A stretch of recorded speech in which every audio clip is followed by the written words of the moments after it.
안녕하세요. 전도서 6장 시작합니다. 6장도 해 아래, 그러니까 하늘 아래 이 땅에서 벌어지는 헛된 일들에 관한 전도자의 이야기입니다. 여러분, 내가 해 아래에서 벌어지는 사람의 마음을 무겁게 누르는 한 가지 불행한 일을 보았습니다. 어떤 사람이 하나님께 재물과 부요와 존귀를 원하는 대로 다 받았는데 그것들을 누리는 것은 허락을 받지 못했습니다. 그래서 자기가 받은 재물과 부요와 존귀를 다른 사람이 다 누리게 되는 일이 있었으니 이 얼마나 헛되고 통탄할 일입니까? 사람이 자녀를 100명이나 낳고 오랫동안 살았다고 하더라도 그의 영혼은 그러한 행복으로 만족하지 못했다면, 그리고 죽은 다음에도 제대로 무덤에 안장되지도 못했다면 그의 많은 자녀와 장수함이 무슨 소용이 있겠습니까? 차라리 태어날 때 죽어서 나온 아이가 그 사람보다 더 낫다는 생각이 듭니다.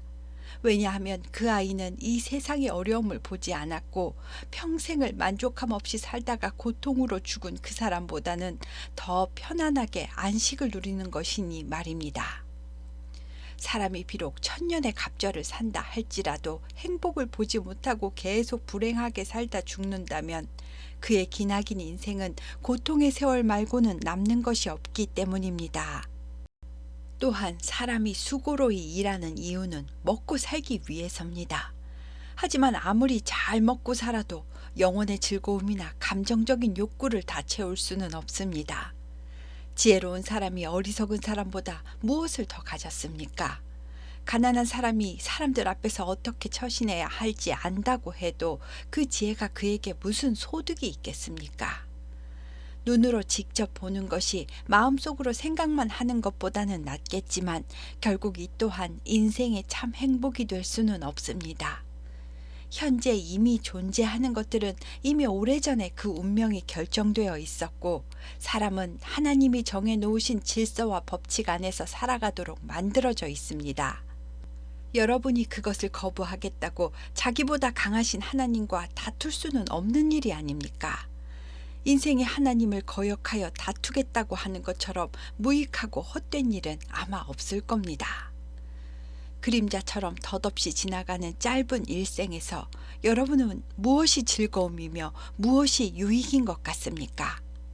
인생의 기한이 짧다는 것을 알고 죽음의 일을 생각하며 주어진 것에 만족하며 사는 것이 욕심을 쫓아 정신없이 사는 것보다 나은 겁니다. 다음은 7장입니다. 7장부터 12장까지는요, 헛된 일들보다는 지혜로운 삶에 중점을 두고 이야기합니다. 좋은 명성은 값진 향기름보다 낫고 죽는 날이 출생하는 날보다 나으며 초상집에 가는 것이 잔치집에 가는 것보다 낫습니다. 모든 사람의 끝이 이와 같다는 것을 살아있는 사람들은 늘 마음에 두시기 바랍니다. 슬픔이 웃음보다 나은 것은 그 슬픔으로 인해 사람이 중요한 것을 깨달을 수도 있기 때문입니다. 지혜자의 마음은 죽음에 대해 생각하고 늘 자신을 돌아보지만 어리석은 사람의 마음은 눈앞에 보이는 잔치집에만 있습니다. 지혜로운 사람의 책망을 듣는 것이 어리석은 사람의 칭찬을 듣는 것보다 낫습니다. 어리석은 사람의 웃음소리는 손 밑에서 타는 가시나무 소리같이 요란하지만 헛된 소리일 뿐입니다. 탐욕은 지혜로운 사람도 어리석게 만들고 뇌물은 사람의 명철을 망하게 합니다. 거창하게 시작했다가 중간에 그만두는 것보다는 일을 끝까지 하는 것이 나으니 끝까지 참고 인내하는 마음이 교만한 마음보다 낫습니다. 급한 마음으로 노를 바라는 것은 인격의 통제를 잃은 것입니다. 이것은 어리석은 자들의 행동이며 결국은 죄악을 낳는 행동입니다.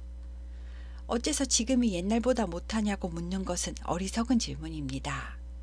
지혜는 유산처럼 좋은 것이며 세상을 살아가는 자에게 유익한 아름다운 것입니다. 지혜의 그늘 아래 있음은 돈의 그늘 아래 있는 것과 같은 보호를 받지만 돈보다는 지혜가 더 유익합니다. 지혜는 지혜자의 생명을 보존하기 때문입니다. 여러분은 하나님께서 행하시는 일을 보십시오. 하나님께서 굽게 하신 것을 누가 능히 곧게 펼 수 있겠습니까? 형통한 날에는 마음껏 기뻐하십시오. 그러나 공고한 날이 오면 자신을 되돌아보아야 합니다. 하나님께서는 모든 인간에게 이 두 가지 일을 병행하여 주셨기 때문에 다음에 무슨 일이 일어날지 인간은 알지 못합니다. 내가 그동안 살아오면서 사람들이 겪는 형통한 날과 공고한 날들을 자세히 살펴보았습니다. 그 속에는 자신의 의로움에도 불구하고 멸망하는 의인이 있었고 자기의 악행에도 불구하고 장수하는 악인이 있었습니다. 여러분은 지나치게 의인이 되지도 말며 지나치게 지혜자도 되지 마십시오. 의인이라도 너무 지나치면 사람들의 표적이 됩니다. 또한 지나치게 악인이 되지도 말며 지나치게 우매한 자도 되지 마십시오. 이것은 자신의 생명을 재촉하는 길입니다. 사람은 이와 같이 극단적이고 지나친 것은 피하는 것이 좋습니다. 그저 하나님만 경외하고 욕심 없이 살아간다면 이와 같은 극단적인 삶은 피할 수 있을 겁니다.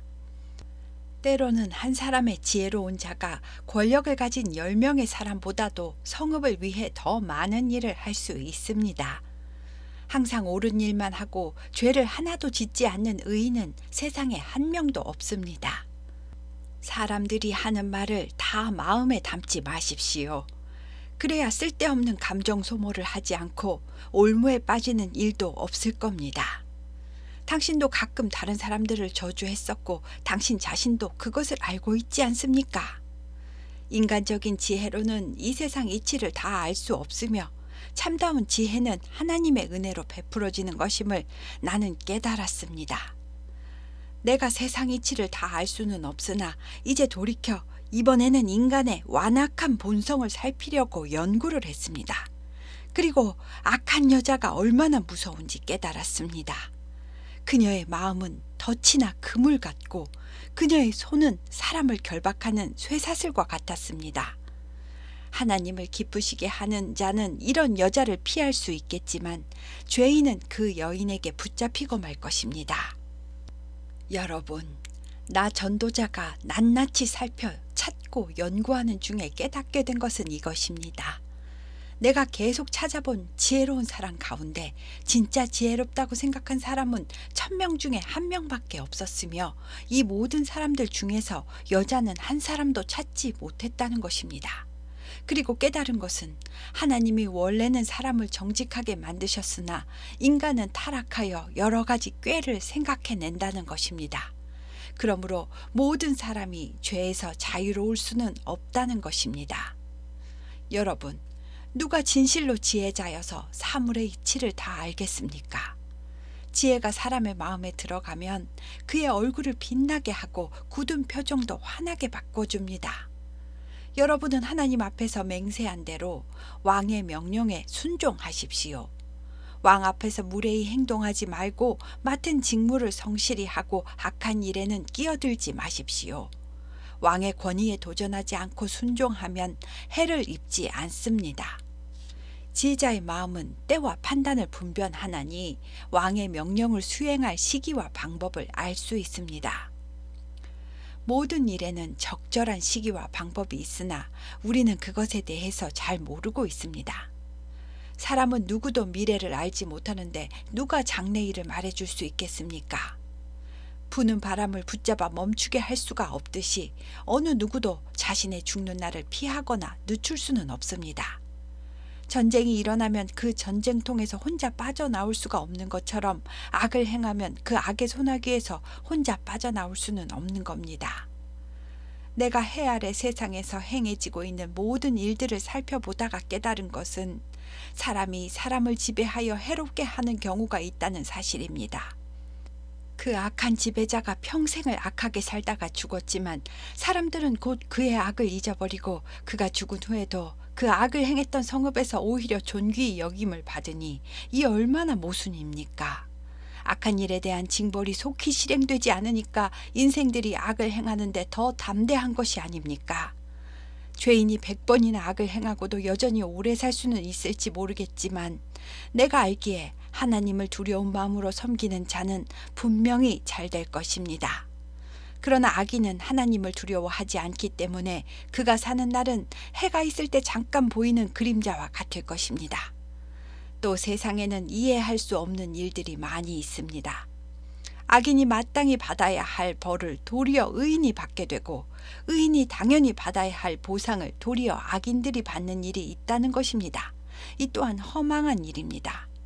그래서 나는 여러분에게 주어진 삶을 즐겁게 살라고 권하고 싶습니다. 해 아래 세상에서는 먹고 마시며 즐기는 것보다 사람에게 더 좋은 일이 없다는 것을 깨달았기 때문입니다. 하나님께서 허락해 주신 짧은 일생을 사는 동안 주어진 일에 수고하며 보람을 느끼고 즐겁게 사십시오. 나는 그동안 온 마음을 바쳐 지혜가 무엇인지 알려고 애를 썼고, 또 이 세상에서 일어나고 있는 모든 일의 이치를 알아내려고 힘써 살펴보았지만, 결론은 제 아무리 애를 써도 사람은 그 이치를 제대로 다 찾아낼 수 없다는 것입니다. 어쩌다가 지혜로운 자들이 나타나서 자신은 그 이치를 다 알고 있다고 주장하는 일이 있어도 사실은 그 사람도 정말로 이해할 능력은 없음을 아시기 바랍니다. 내가 이 모든 것을 내 마음에 두고 살펴본즉 의인들이나 지혜자들이나 그들의 행위나 모두 다 하나님의 손 안에 있었습니다. 사랑을 받을는지 미움을 받을는지 사람이 알지 못하는 것은 모두 그들의 미래의 일들이기 때문입니다. 모든 사람에게 임하는 결국은 다 똑같이 죽음입니다. 모든 사람이 죽음의 운명을 타고났다는 것은 해 아래서 행하지는 모든 일들 중에 가장 악한 것 같았습니다. 결국 인생의 마음에는 악이 가득하여 그들의 평생에 미친 마음을 품고 있다가 후에는 죽은 자들에게로 돌아가는 것 같았습니다. 그렇다 해도 죽어 있는 것보다는 살아있는 자에게 소망이 있습니다.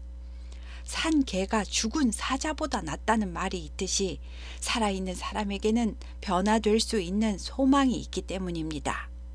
죽으면 사랑도 기쁨도 느낄 수가 없고 맛있는 음식을 먹을 수도 포도주를 마실 수도 없습니다. 그러니 여러분은 매일같이 먹고 마실 때도 즐거움으로 감사히 먹고 인생을 기쁘게 사십시오. 하루하루가 축제의 날인 것처럼 흰 의복을 입고 향기름을 바르십시오. 당신의 사랑하는 아내와 함께 즐겁고 행복하게 사십시오. 그리고 힘 닿는 대로 당신의 일을 열심히 하십시오. 죽음 후에는 일도 없고 계획도 없고 지식도 없고 지혜도 없기 때문입니다. 내가 다시 세상을 살펴보니 빨리 달리는 사람이라고 언제나 경기에서 1등하는 것도 아니고 용사라고 해서 전쟁에서 항상 승리하는 것도 아니었습니다. 또 지혜자라고 해서 언제나 생활비를 많이 버는 것도 아니고 명철하다고 해서 재물을 많이 버는 게 아니었습니다. 또 유능하다고 해서 언제나 높은 지위를 얻는 것도 아니니 이것은 불행이든 기회이든 모든 사람에게 하나님의 주권적인 뜻에 따라 주어지는 것이기 때문입니다. 사람은 자기에게 언제 불행한 일이 닥칠는지 그 때를 알지 못하기 때문에 어느 날 재앙의 날이 호련히 임하게 되면 인생들은 그저 물고기가 그물에 걸리듯이 걸리게 되는 겁니다. 나는 지혜의 좋은 예를 보고 깊은 인상을 받은 적이 있었습니다. 인구가 별로 많지 않은 조그만한 성이 하나 있었는데 어느 강력한 왕이 자기 군대를 이끌고 와서 그 성을 포위하고 성벽을 무너뜨리려고 했었습니다. 이때 그 성읍 안에 살고 있던 가난한 지혜자 한 사람이 그의 지혜로 그 성읍을 구한 것입니다. 하지만 그 후에 이 가난한 지혜자를 기억하는 사람은 한 사람도 없었습니다. 그러므로 내가 이르기를 지혜가 힘보다 낫지만 지혜로운 사람이 가난하면 무시를 당하고 사람들은 그의 말을 인정해주지 않는다는 것을 깨달았습니다. 하지만 여러분, 지혜로운 사람의 조용한 말 한마디가 어리석은 임금의 호령보다 나음을 알아야 합니다. 지혜가 무기보다도 힘이 있습니다. 그러나 한 사람의 죄인이 많은 선한 것들을 무너뜨릴 수 있다는 것도 아시기 바랍니다. 귀한 향기름에 파리가 빠져 죽으면 그 기름은 악취가 나고 사용할 수 없게 되는 것처럼 적은 어리석음이 지혜와 존귀를 난처하게 만들 수도 있습니다. 지혜로운 사람의 마음은 옳은 일을 하는 쪽으로 기울지만 어리석은 사람의 마음은 악한 일을 하는 쪽으로 기울기 마련입니다. 어리석은 사람은 지혜가 부족하기 때문에 길을 갈 때도 사람들에게 자신의 어리석음을 드러냅니다. 당신의 윗사람이 당신에게 화를 낼 때 당신은 그 자리를 떠나지 마십시오. 입을 다물고 공손한 태도로 가만히 있으면 큰 잘못을 해도 용서받을 수 있습니다. 나는 또 해 아래 세상에 있는 통치자들에게서 한 가지 허물을 보았습니다.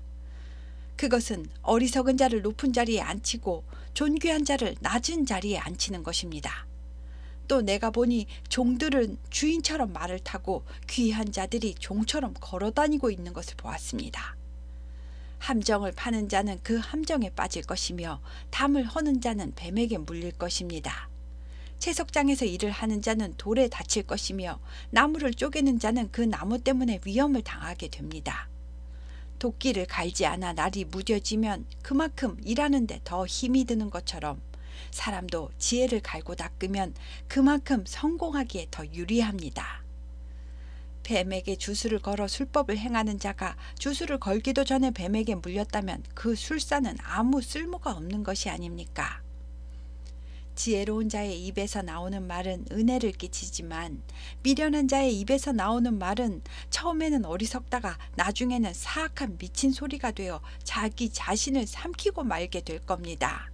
그런데도 미련한 자는 깨닫지 못하고 말을 계속 많이 할 것입니다. 사람은 장래의 일을 알지 못하나니 나중에 일어날 일을 누가 그에게 알려주겠습니까? 우매자는 애를 써서 어떠한 일을 도모한다고 할지라도 좋은 결과를 내지 못하고 오히려 자기 자신을 피곤하게 하고 무익함만 남기게 될 겁니다. 왕은 어리고 대신들은 아침부터 잔치를 벌이는 나라가 있습니까? 그 나라는 화가 있을 겁니다. 왕이 고결하고 대신들은 술 취하지 않으며 필요한 음식만을 정한 때에 먹는 나라가 있습니까? 그 나라는 복이 있습니다. 게으른 자의 집은 석가래가 썩어 내려앉고 손을 놓고 노는 자의 집은 비가 새기 마련입니다. 잔치는 희락을 위하여 베푸는 것이요 포도주는 생명을 기쁘게 하는 것이나 돈은 범사에 이용이 됩니다. 여러분은 마음속으로라도 왕을 저주하지 말며 침실에서라도 부자를 저주하지 마십시오. 공중의 새가 그 소리를 전하고 날짐승들이 당신이 말한 저주를 전파할 것입니다. 여러분이 누군가를 위해 자신의 식량을 나누고 베푼다면 나중에 그 선한 구제가 당신에게 복이 되어 어떤 방법으로든 다시 찾아올 것입니다. 7이나 8, 아니 되도록 많은 사람들에게 나누어 주십시오. 이 땅에는 무슨 재난이 일어날지 알 수가 없습니다. 하늘에 구름이 가득하면 비가 쏟아지기 마련이고 나무가 남쪽이든 북쪽이든 쓰러지게 되면 그 나무는 쓰러진 그곳에 그대로 있습니다. 바람이 어디로 부는지 눈치를 살피며 기다리다가는 아예 씨를 파종하지 못할 수도 있고 구름이 걷히기를 마냥 기다리다가는 아예 추수를 하지 못하는 수도 있는 겁니다. 우리는 바람이 어디에서 어떻게 부는지 알 수 없고 태아가 어떻게 자라나는지 알 수가 없듯이 만사를 성취하는 하나님의 일도 우리는 알지 못합니다. 여러분들은 아침에도 씨를 뿌리고 저녁에도 씨를 뿌리십시오. 어떤 것이 잘 자랄지 혹은 둘 다 잘 될지 알 수가 없는 것이 아닙니까? 빛은 실로 아름다운 것이니 우리가 해를 바라는 것은 즐거운 일이 아닐 수 없습니다. 여러분의 인생을 항상 즐겁게 살아가십시오. 사람이 아무리 오래 산다고 할지라도 언젠가는 죽음의 날이 오는 것을 기억하십시오.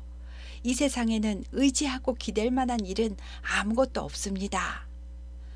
나는 이 땅의 청년들에게 꼭 당부하고 싶은 것이 있습니다.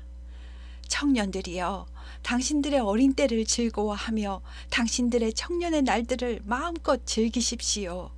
하고 싶은 일은 무엇이든지 하면서 동시에 하나님의 심판도 있다는 것을 잊지 마십시오. 그러므로 젊은이들은 마음속의 근심은 떨쳐버리고 악한 일은 내 몸에서 떠나가게 하십시오. 인생의 낙을 마음껏 누리되 지나친 방종과 타락에 처해지지 않도록 조심하라는 말입니다. 청년들이여, 어릴 때와 젊은 시절도 금세 지나가 버린다는 것을 잊지 마시기 바랍니다. 젊은이들이여, 당신들은 청년의 때에 당신들의 창조주를 기억하십시오. 당신들이 늙어서 해와 달과 별들도 잘 보이질 않고 더욱더 늙어 초라해지고 쇠약해지기 전에 당신들의 창조주를 기억해야 합니다. 사람이 나이가 들면 누구나 몸을 지탱하던 팔다리도 힘이 빠져 떨리게 되고 이도 약해지고 빠져서 음식도 마음대로 씹을 수가 없게 되고 눈도 침침하고 어두워집니다. 또 기운이 없어서 밖에 나가 돌아다니지도 못하게 되고 잠도 줄어서 새벽에 새소리와 함께 눈을 뜨게 됩니다. 또 귀도 어두워져서 노래하는 여자들의 소리도 잘 들리지 않게 되고 늙으면 숨이 차서 높은 곳은 오를 수도 없고 평지도 걸어 다니기 힘들어집니다. 또 머리카락은 살구꽃이 핀 것 마냥 하얗게 백발이 되고 기운이 없으니 메뚜기 같은 가벼운 미물도 들기 버거울 만큼 짐이 됩니다. 또한 모든 정욕도 그치게 되니 사람이 늙으면 이러한 과정을 거쳐 죽음을 맞이하는 것은 모든 사람이 겪게 되는 당연한 절차입니다. 여러분 젊은이들이여, 은줄이 끊어지고 금 등잔이 깨지듯이 사람이 늙으면 힘이 쇠잔하여 죽게 되고 몸은 묻혀 흙으로 돌아가고 영은 그것을 주신 하나님께로 돌아갑니다. 여러분은 그 전에 여러분의 창조주 되신 하나님을 기억하고 하나님 말씀에 순종하고 감사하며 기쁘고 선하게 살도록 노력해야 합니다. 전도자가 말합니다. 헛되고 헛되도다. 모든 것이 헛되도다. 전도자는 지혜자여서 여전히 백성에게 지식을 가르쳤고 또 깊이 생각하고 연구하여 잠언을 많이 지었습니다. 또 전도자는 힘써 아름다운 말들을 수집하였고 진리의 말씀들을 정직하게 기록했습니다. 또한 지혜자들의 말씀들은 양떼가 가야 할 길을 인도하는 찌르는 채찍과도 같고 수집한 잠언의 말씀들은 잘 박힌 목과 같이 마음속에 깊이 박히나니 이것은 다 우리의 한 분 목자 되시는 하나님께서 주신 것입니다. 내 아들과도 같은 여러분 후손들이여, 그리고 제자들이여, 이 모든 말씀들로부터 경계를 받으십시오. 많은 책들을 쓰고 끊임없이 공부한다고 세상 이치를 다 아는 것이 아닙니다. 그런 공부는 끝이 없고 오히려 몸을 피곤하게 할 뿐입니다. 이제 내가 할 말은 다 했습니다. 모든 것의 결론은 이것입니다. 하나님을 경외하고 그분의 계명을 잘 지키십시오. 이것이 사람의 본분으로 누구든지 마땅히 지켜야 할 도리입니다. 하나님은 모든 행위와 모든 은밀한 일을 선악간에 심판하십니다. 죽음 이후에는 심판이 있음을 기억하고 이 땅에서의 삶을 잘 사시기 바랍니다.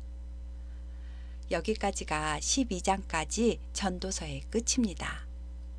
우리 그리스도인들은 죽으면 심판받지 않고 천국으로 바로 간다고 했는데 이 전도서를 기록할 때는 예수님이 오시기 전이니까 죽으면 다 심판받는다고 그렇게 썼을 수도 있고요. 죽으면 일단 그 영혼이 심판대 앞에 다 서는 것은 믿는 자나 안 믿는 자나 똑같이 다 서는 건데 영원한 지옥이냐 영원한 천국이냐의 갈림길에 놓인다는 말로도 해석이 됩니다. 이 땅에서의 삶은 길어야 100년이지만 죽음 후의 삶은 영원입니다. 하나님께서 선물로 주신 이 인생을 감사하게 잘 사용하다가 죽음을 맞이하는 것이 지혜롭지, 죽으면 끝인데 사는 날 동안 즐겨야지 하고 방탕하게 살거나 뭔가 원하는 것을 이뤄보겠다고 자신의 건강까지 해치고 사랑하는 가족들도 외면해 가면서 몰두하다가 늙고 병들어서 그제서야 후회하는 삶은 정말 헛되고 헛되다라고 말해주고 있습니다. 만약 젊었을 때 이런 것을 다 깨닫는다면 인생을 낭비하지 않고 보람되고 행복하게 살아갈 수 있을 테니 얼마나 복된 삶이 되겠습니까? 전도자는 청년들에게 결론으로 하나님을 경외하고 그분의 계명을 잘 지키십시오. 이것이 사람의 본분입니다. 라고 말해주고 있습니다. 지금까지 전도서 들어주셔서 감사합니다.